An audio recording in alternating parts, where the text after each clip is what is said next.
I'm Lily James and I play the second Mrs. De Winter. You first discover her in Monte Carlo. She's what's called a paid companion for Mrs. Van Hopper, who's quite a sort of brutal, larger-than-life, decadent character played by Anne Dowd. She's incredible. And then, she meets Maxim De Winter and very quickly becomes his wife.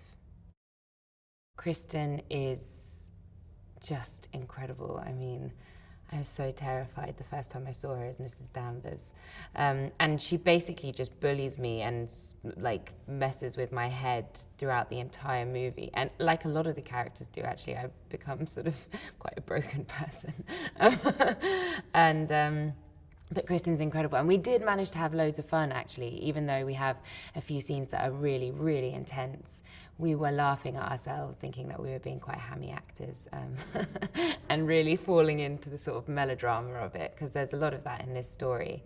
It's like the gothic romance of it is very sort of, at times feels much like very larger than life and quite heightened and really like full on.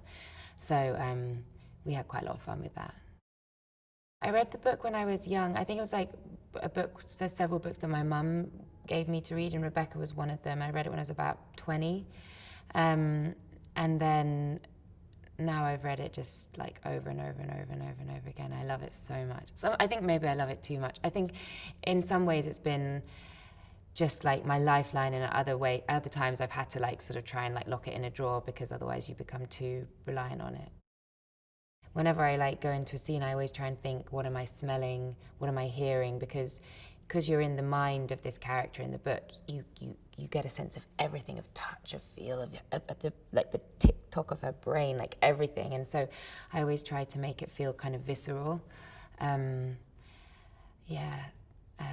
But it is intoxicating. You feel like drunk on these characters and on this house, and on like, you feel the sea and you feel like the forest and the grass and the flowers. You smell it all. It's really vivid. And I think that Ben Wheatley's done this and has captured that in a way where it almost starts to feel like hallucinogenic, like this like psychedelic kind of like. Whereas I think my character gets more and more drugged as this story goes on, and she can't know what's true and what's not, and what's happening to her and who's being honest, and it becomes sort of so overwhelming. I think he's been capturing that in a really interesting, kind of unique way, very visual. Loads of times Ben's notes to me have been like, more scared, more like, more terrified, and there's just been so many shots where I've just been walking towards doors and like a little like slow motion. Like, he's really good at creating that like suspense and that horror aspect of it. It's amazing to have like a film called Rebecca about this woman that you never see or meet. So it's, the whole thing has this air of like mystery and of being desperate to know this woman. I think as a reader you feel like that, as my character certainly feels like that. You're either drawn to her or trying to escape her like presence that's like, and I think that would be amazing to watch this movie, because for all of us as actors in it, that's something that very much Ben is in control of, like how much that ghost looms over. So it would be really exciting to see.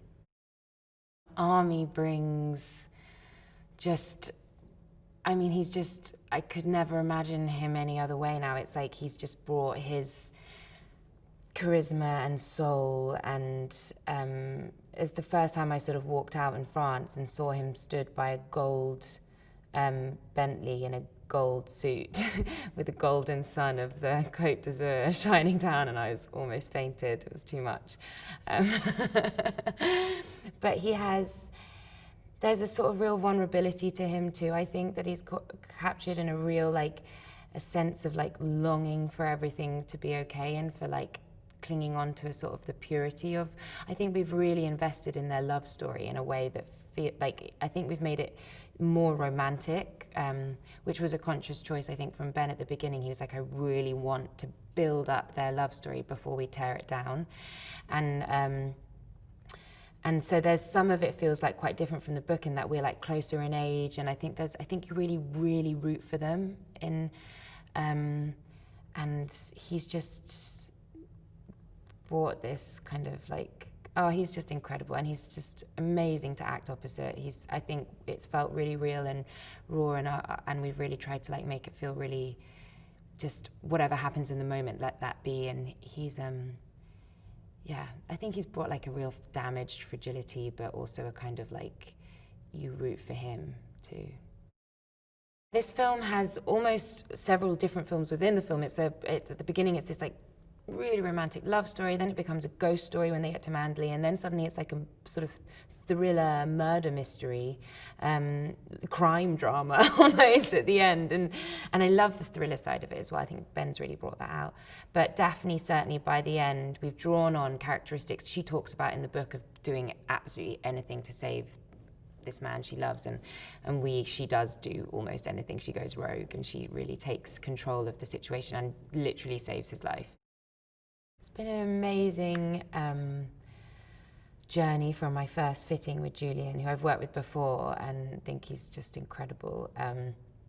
He's literally, my character goes on the biggest journey from where you meet her, where she's like sort of a paid employee in these sort of flannel shapeless suits, and then you see her sort of become a romantic heroine, and then you see her become this lady of this house, and the costumes have reflected that in a way that sort of do half the job for me. It's so detailed and so beautiful and so subtle.